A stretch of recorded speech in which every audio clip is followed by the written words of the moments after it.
नीला पनिया पर जैसी नगा पोखरिया अनेक जई समान जैसी नगा पोखरिया अनेक मछरिया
सबसे पहले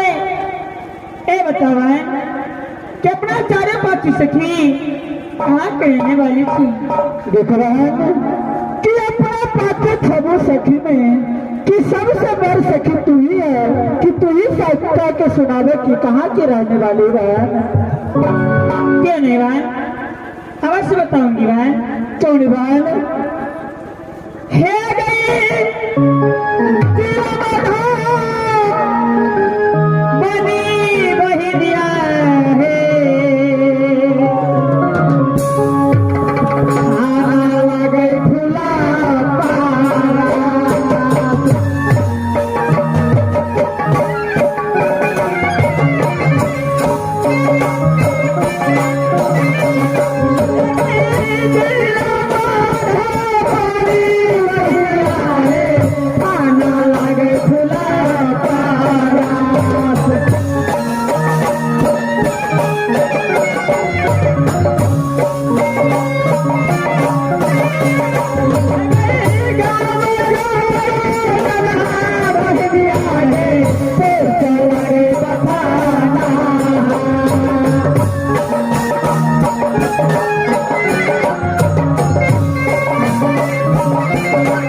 कंपनी के नाम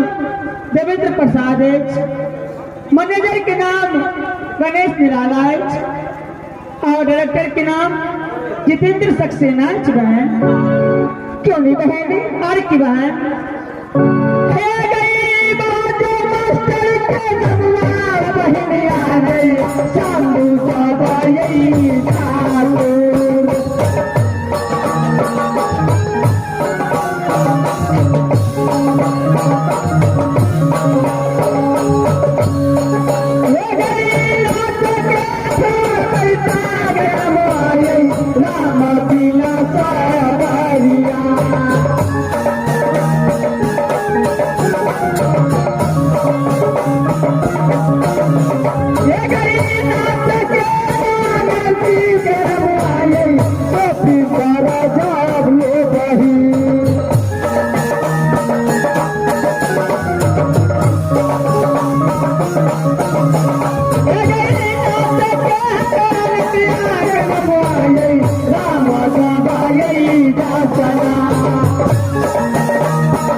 बहन,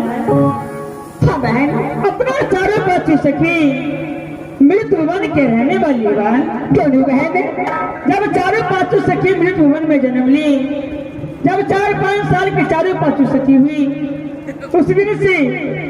शिवबा के मंदिर में पूजा करने के लिए जाती थी। लेकिन आज चारों पांचों सखी को रमन चमन मिले हो चुकी है। इजाजत चलो शिवबा के मंदिर में पूजा करने के लिए पूजा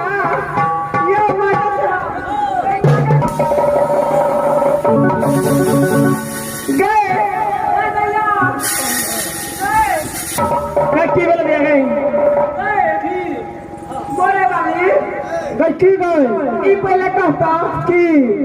पूजा मुझे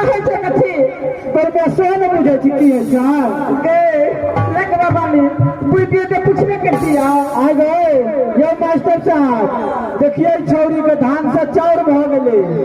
आइयो ने पूछे कि पूजा कथी है आगे दैया पूजा कथी है नहीं बुझे छी आगे पूछने कर दिया पूजा करके सुंदर घर और सुंदर बर मिले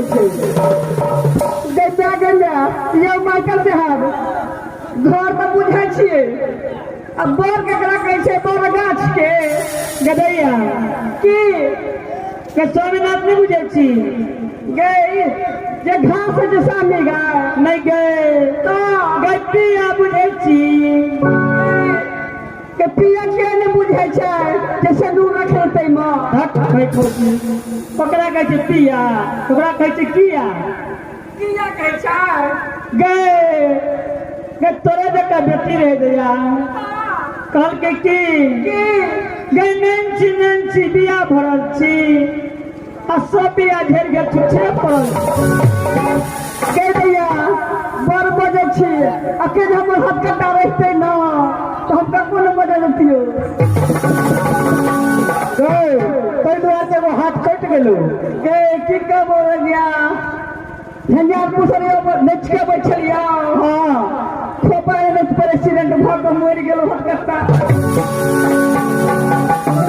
दैया हे गटी के तोरा में का बेटी छले हां पूछली कहि ना ई की कहै छै की ठगल लटके छोरिया नानक दाना आसे के लखीर खाला हो दाना कैसु दैया गई तोरे सन बेटी रहे बुझली की कहल कर की कथी चुप गई पत्नी पातर चूड़ा आ तो पत्नी के नैरा कते दूरा आगे तोरे जका कहे नाइची बिया भरल छी आ सब बिया झड़ गेल छुछे पड़ल गई तोरे सन बेटी रहे बुझली की कहल कर की कई खेलरी का खेल कुछ कहलो न जाए अब हम चढ़ा के कौन गाम से गए जटी टोला पर आग ना जाए आगे तेरे बच्चा कहते कि हमारा सारी टांगल है श्याला मन लागल है गई तोरे सने बेटी रही की करके कहिया कहीं सुनी ना तोरे सने बेटी रहे कि बाप का घर में टिबिया नेशनल की अरे भाई क्या बहन सखी को समझ में लेकर चुकी है।